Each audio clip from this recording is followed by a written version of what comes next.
जीवन का टारगेट क्या है तुम्हारे? लक्ष्य तो सर सलमान खान मारना जी, और कोई लक्ष्य नहीं है। सिद्धू मूसेवाले का खून हो गया है। पंजाबी गायक सिद्धू मूसेवाला की दिन दहाड़े हत्या कर दी गई है। सिद्धू मूसेवाला's death। गैंगस्टर को हीरो बनाने की। सिद्धू मूसेवाले की हत्या कनाडा में बैठे गोल्डी बरार ने दिल्ली के तिहाड़ जेल में बंद लॉरेंस बिश्नोई के कहने पर की थी। साल था 2022, तारीख थी 29 मई। समय हो रहा था 5:30 बजे। देश भर की मीडिया में एक ऐसी खबर चल रही थी जिसने सबको झकझोर कर रख दिया। सिद्धू मूसेवाले का खून हो गया है। पंजाबी गायक सिद्धू मूसेवाला की दिन दहाड़े हत्या कर दी गई है। सिद्धू मूसेवाला's death। एक दिन पहले ही उनकी सिक्योरिटी को कम किया गया था और अगले ही दिन खबर आई कि सिद्धू मूसेवाला का कत्ल हो गया है और हत्या की जिम्मेदारी लेने वाला गुंडा पहले से ही तिहाड़ जेल में बंद था। यह कोई आम हत्या नहीं थी, बल्कि एक सोची समझी साजिश थी। साजिश इंतकाम की, साजिश बदला लेने की और साजिश एक गैंगस्टर को हीरो बनाने की। सिद्धू मूसेवाले की हत्या कनाडा में बैठे गोल्डी बरार ने दिल्ली के तिहाड़ जेल में बंद लॉरेंस बिश्नोई के कहने पर की थी। यही वो वक्त था जब पहली बार लॉरेंस बिश्नोई का नाम पूरी दुनिया ने इतनी तेजी से सुना था। लॉरेंस बिश्नोई कोई बड़े गुंडे नहीं थे, बल्कि वो तो साधारण से कॉलेज जाने वाला आम सा लड़का था। लेकिन उसका नाम पंजाब हरियाणा की अंडरवर्ल्ड दुनिया में उस वक्त तेजी से उठा जब कॉलेज पॉलिटिक्स से निकलकर वह सीधा गैंग वॉर की दुनिया में उतर गए। उसकी छवि सिर्फ एक लोकल गुंडे की नहीं रही, बल्कि उसकी गैंग हथियारों के नेटवर्क, विदेशों तक फैले कनेक्शन और हाई प्रोफाइल टारगेट्स के लिए बदनाम होने लगी। यहीं से शुरुआत हुई एक आम से लड़के के डॉन बनने की कहानी। लॉरेंस बिश्नोई का गांव पंजाब का फाजिल्का है। उसका जन्म 22 फरवरी 1992 को हुआ। उनके पिता पंजाब पुलिस में कांस्टेबल और मां एक पढ़ी लिखी हाउसवाइफ है। लॉरेंस बचपन से होशियार था। उसका दिमाग बहुत तेज था और खेल कूद में उसका बहुत मन लगता था। स्कूल तक सब ठीक था, लेकिन कॉलेज जाते ही उसका रास्ता मुड़ गया। चंडीगढ़ में पढ़ाई के दौरान उसकी दोस्ती कुछ ऐसे लड़कों से हुई जो पहले से ही क्रिमिनल एक्टिविटी में पड़े थे। फिर आया स्टूडेंट इलेक्शन का टाइम। दोस्तों ने लॉरेंस को चुनाव लड़ने के लिए तैयार किया। उसने और उसके ग्रुप ने अपनी एक कमेटी बनाई जिसका नाम था सोपू, यानी स्टूडेंट्स ऑफ पंजाब यूनिवर्सिटी। लेकिन जब चुनाव हुआ तो लॉरेंस हार गया और यही हार उसकी लाइफ का टर्निंग पॉइंट बन गई। गुस्से में उसने विरोधी ग्रुप से भिड़ंत कर ली और कॉलेज के बीचों बीच फायरिंग कर दी। इस झगड़े ने जल्द ही गैंग वॉर का रूप ले लिया और कई बेगुनाह इसमें फंस गए। पुलिस ने कई लोगों को पकड़ा, जिनमें लॉरेंस भी था। लॉरेंस पहली बार जेल तो गया, लेकिन आखिरी बार नहीं। कई लोग इसे कहते हैं कि उसके गुंडे बनने के पीछे की असली वजह उसकी गर्लफ्रेंड की मौत थी। लॉरेंस उसे बहुत प्यार करता था। चुनाव वाले झगड़े के दौरान विरोधी ग्रुप ने प्लान बनाकर उसकी गर्लफ्रेंड को ही मरवा दिया था। यह खबर सुनते ही लॉरेंस टूट गया और फिर उसके अंदर का सारा गुस्सा, बदला और अंधेरा बाहर आने लगा। और यही वो पल था जहां एक स्टूडेंट से गैंगस्टर लॉरेंस बिश्नोई बन गया। कॉलेज टाइम में उसकी दोस्ती गोल्डी बरार से हुई। दोनों की जोड़ी ने मिलकर कई प्लान तैयार किए। 2011 की गैंग वॉर के बाद लॉरेंस को तिहाड़ जेल भेज दिया गया, जहां से उसकी असली क्रिमिनल लाइफ शुरू हुई। तिहाड़ उसके लिए किसी ऑफिस की तरह बन गया। लॉरेंस वहीं बैठकर प्लानिंग करता, वहीं से अपना नेटवर्क चलाता और वहीं से आतंक फैलाता। यहीं उसकी मुलाकात हुई अमनिंदर और विदा गैंग के लोगों से। यहीं से उसका नाम और खौफ दोनों बढ़ने लगे। 2015 में वह जेल से छूटकर नेपाल भाग गया और वहीं से गैंग को बड़े स्तर पर फैलाया। लोग उसका नाम तक नहीं जानते थे, लेकिन 29 मई 2022 के बाद हर बच्चा उसे पहचानने लगा, जब सिद्धू मूसेवाला को गोलियों से छलनी कर दिया गया। पूरा प्लान गोल्डी बरार और उसके लोगों ने बनाया, पर नाम सबसे ज्यादा फैला लॉरेंस बिश्नोई का, क्योंकि इस हत्याकांड का मास्टरमाइंड लॉरेंस था। लॉरेंस ने इसे अपने दोस्त विक्की मिड्डू खेड़ा की हत्या का बदला बताया था। विक्की मिड्डू खेड़ा भी कोई आम नहीं है।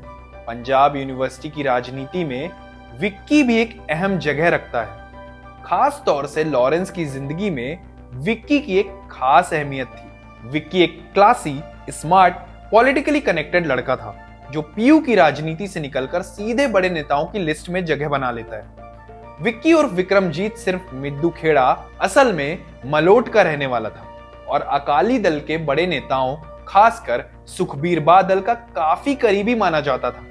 यानी पंजाब की राजनीति में उसकी एंट्री कोई मामूली बात नहीं थी। उसकी शुरुआती पढ़ाई मोहाली के शिवालिका पब्लिक स्कूल में हुई और फिर आगे की पढ़ाई चंडीगढ़ के डीएवी कॉलेज में पूरी की। लेकिन जहां दूसरे स्टूडेंट सिर्फ क्लास और कैंटीन तक सीमित रहते हैं, वहीं विक्की पीयू की राजनीति में धूम मचा रहा था। इसके बाद उसने डिफेंस स्टडीज में एडमिशन लिया और वहीं से उसका नेटवर्क और स्ट्रांग होता गया। 2009 में वो एसओपीयू का प्रेसिडेंट बना।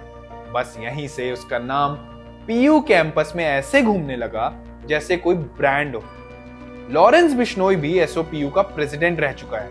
विक्की और लॉरेंस की दोस्ती उन दिनों बहुत पक्की थी और दोनों ही एक दूसरे के लिए कुछ भी कर गुजरने को तैयार रहते थे। विक्की ने लॉरेंस के शुरुआती कई पुलिस केसों में भी उसकी मदद की थी। उसके लिए गारंटी लेना, वकील से बात करवानी, ये सब वे दोस्ती निभाते हुए करता था। एक तरह से लॉरेंस का पीयू में लॉन्च विक्की ने ही किया था, लेकिन फिर सब कुछ हमेशा के लिए बदल गया। कुछ लोगों ने विक्की मिद्दू खेड़ा की गोली मारकर हत्या कर दी। 7 अगस्त 2021 की दोपहर मोहाली का सेक्टर 71, हल्की गर्मी और रूटीन ट्रैफिक। विक्की मिद्दू खेड़ा अपने एक दोस्त से मिलने आया था जो प्रॉपर्टी का काम करता था। सब कुछ नॉर्मल चल रहा था, लेकिन उसी शांति के बीच विक्की की मौत एक सफेद कार में चुपचाप चलकर पहुंच रही थी। सफेद नंबर वाली वह कार विक्की की कार के पास आई और बिना किसी शोर शराबे के रुक गई। उसमें से 4 लोग उतरे, सबके चेहरे मास्क से ढके हुए। उन्होंने सब कुछ प्लान किया हुआ था। जैसे ही विक्की ने उन्हें देखा, उसके अंदर कुछ अजीब महसूस हुआ। वह फौरन अपनी गाड़ी की तरफ भागा, लेकिन हमलावर भी किसी फिल्म सीन की तरह उसके पीछे लग गए।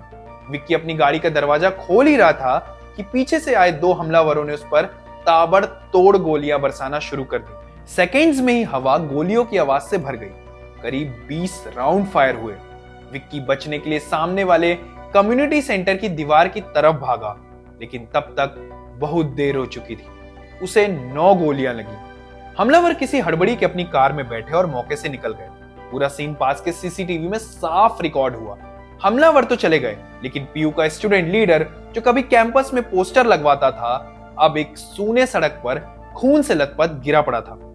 विक्की की मौत ने लॉरेंस को खूंखार बना दिया और उसके पूरे ग्रुप ने एक फेसबुक पोस्ट के जरिए विक्की के कातिलों और कत्ल की प्लानिंग करने वालों को मारने की कसम खा ली। विक्की मिद्दू खेड़ा के मौत के बाद लॉरेंस बिश्नोई पूरी तरह बदला लेने के मूड में आ गया था। उसने उन सभी लोगों की एक लंबी लिस्ट बना ली जो किसी भी तरह विक्की के मर्डर में शामिल थे, फिर चाहे शूटर हों या वो लोग जिन्होंने उन्हें रास्ता दिखाया, छिपाया या मदद की। इसी प्लान के चलते सितंबर-अक्टूबर 2021 में लॉरेंस ने अपने 3 शूटर्स शाहरुख, डैनी और अमन को पहली बार सिद्धू मूसेवाला के गांव भेजा था। शूटर्स वहां सिर्फ रेकी करने गए थे, लेकिन रेकी के बाद शूटर्स को समझ आया कि सिद्धू को मारना आसान नहीं होगा और इसके लिए लोगों की जरूरत पड़ेगी।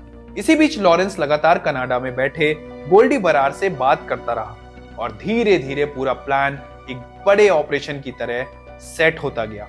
अपनी कसम को पूरा करते हुए आखिरकार लॉरेंस ने सिद्धू मूसेवाला की भी हत्या करवा दी, क्योंकि लॉरेंस को शक था कि सिद्धू मूसेवाला ने ही विक्की के हत्यारों को बचाने में मदद की थी। इसके बाद लॉरेंस का रुतबा, उसका डर और नाम पूरी तरह से बदल गया।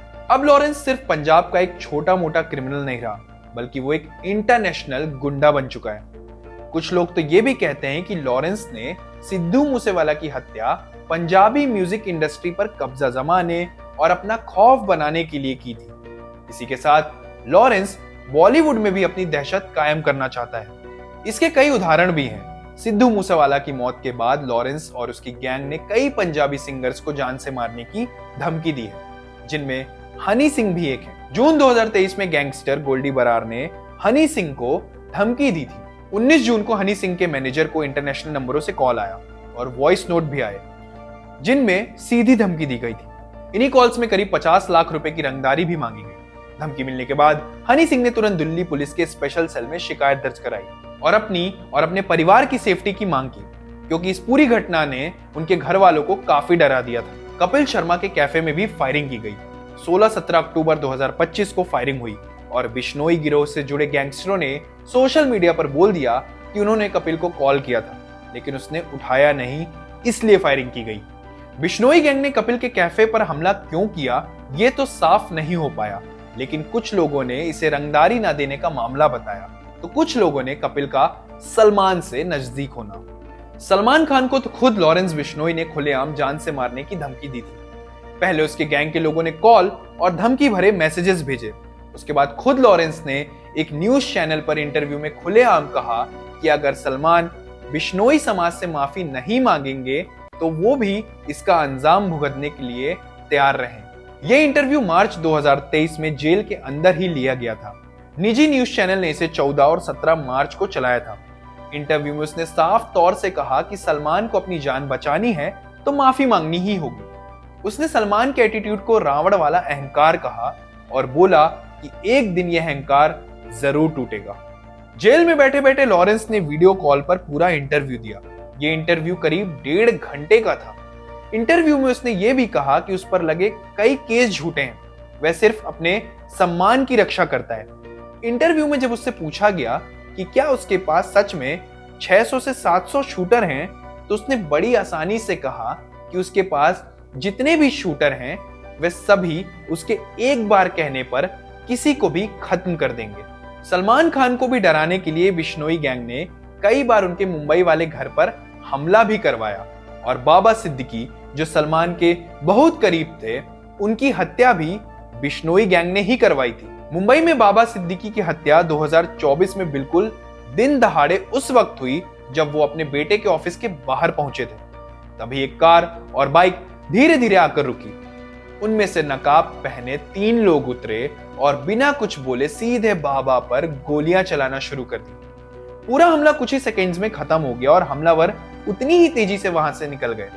बाद में जांच में सामने आया कि इस मर्डर की प्लानिंग बिश्नोई गैंग ने ही की थी और अनमोल बिश्नोई का इसमें बड़ा रोल माना गया।